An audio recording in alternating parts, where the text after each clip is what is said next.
I mean, Group B is effectively alive and kicking. They're just as angry as Group B cars. They are so fast.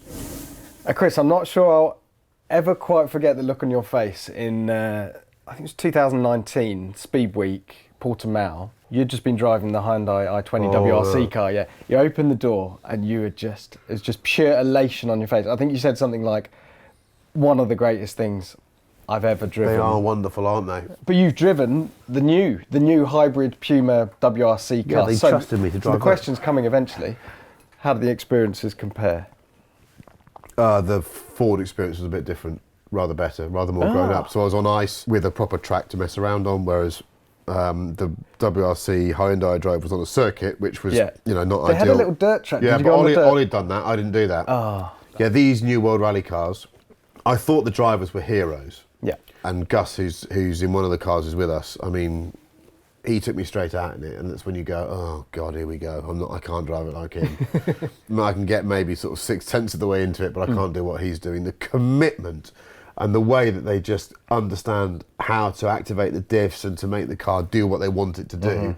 Took me a while to get my head around. There was a bit of snowbank action, if I'm honest with you. Well, okay. But the way that they can drag performance out of any surface is freakish. Yeah. The whole point was to take some aero out of the cars and put a bit more power into them. Well, they've ended up with just as much aero and another 200 horsepower. Yeah, so it's basically the old 1.6 with the same amount of power. The same engine. They just a load of with e-boost on top. 200 horsepower of electricity in the back. And the Ford one, I don't want to give away too much, but the way the Ford one deploys is on the pedal. Yeah. So the pedal goes down with normal spring, and at the bottom you've got an extra sprung bit click. that it's not a click, it's just a bit more spring at the bottom, and you push into it. And every time you do it, you go, oh, and the thing just goes, and you think, Christ alive, 500. It's more than 500 horsepower, I'm sure it is. They claim 500.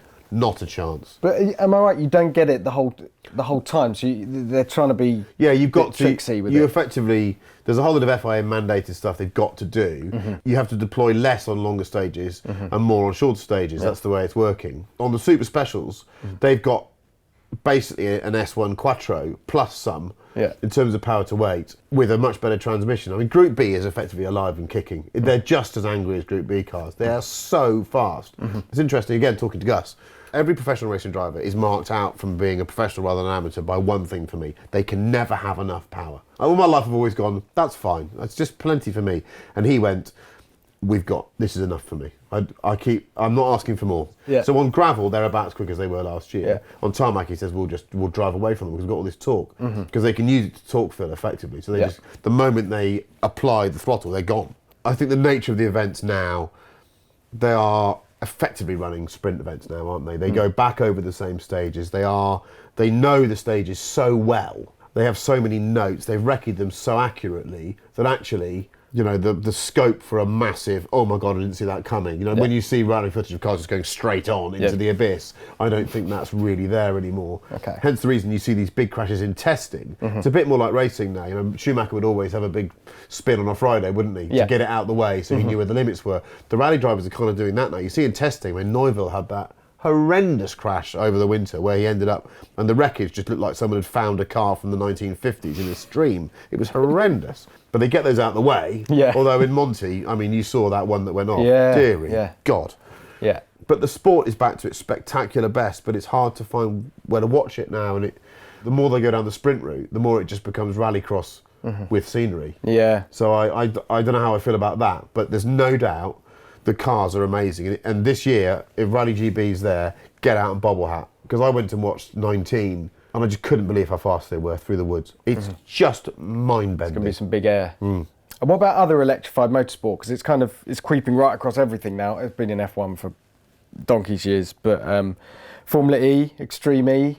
I've never really got Formula E. Yeah. I respect the people. I respect anyone that gets in a racing car and drives, because it doesn't. You can say, oh, it's not Formula 1, but if you're winning in Formula E, then you're beating the person next to you. You're beating your teammate. That's enough. Yeah. As a spectacle, it doesn't do it for me. And I think the amount of jazzmatazz they have to joke laps, God, as well as they have to fight. The more gimmicks you have to put into a racing series, the more you're saying we've got a bit of a basic problem with the formula here. Yeah. And I don't like the lack of noise, really.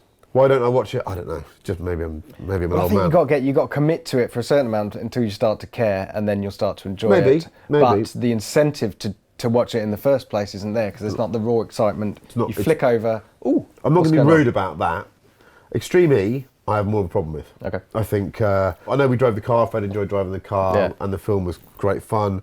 Anything that sets out to be, with what is a fundamentally good moral message and a well-intentioned belief that they can set in motion a new way of motorsport interacting with a society that's changing is a good thing. I understand why you'd want to do that.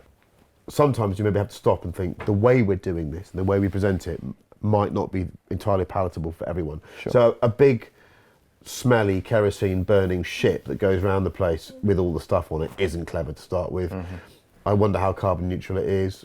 I think it's well intentioned, I really do, and I can sort of see it. And Christ, the cars do go, don't they? Yeah, and actually, if we're talking about e-buggies, I'll tell you what you want. You want the Audi Dakar car, don't you? The RSQ e-tron. Yeah, I know. What a machine. Yes. But I want to be careful. You know, I've just been quite negative there, but it's I can see how it would work, and I can see how that might get somewhere.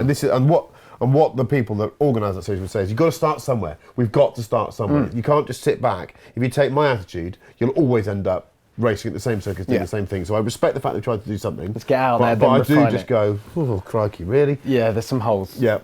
Some rather large ones. We'll finish on a question.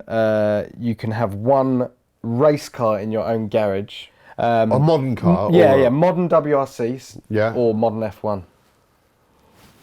Give me last year's WRC car.